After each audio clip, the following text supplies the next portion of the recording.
Perryville Police Department has issued an Amber Alert for a child abduction that occurred at Perryville, Missouri on March 19, 2024 at 12 p.m. Abducted was Azia Laron, unknown, male, age 3.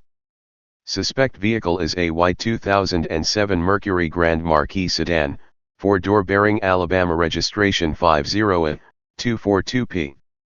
Suspect is Donald T. Laron, a white, male, 33, has brown hair and green eyes. Suspect has tattoos on both arms and a Libra tattoo on his left shoulder. Victim Azia Laron has brown hair and brown eyes. Suspect has contacted the victim's mother by phone and made credible threats towards the victim within the last 24 hours. Suspect and victim may currently be in Tennessee and are possibly traveling to Alabama. Please call 911 or Perryville Police Department at 573-547-4546 if you have any information pertaining to this alert.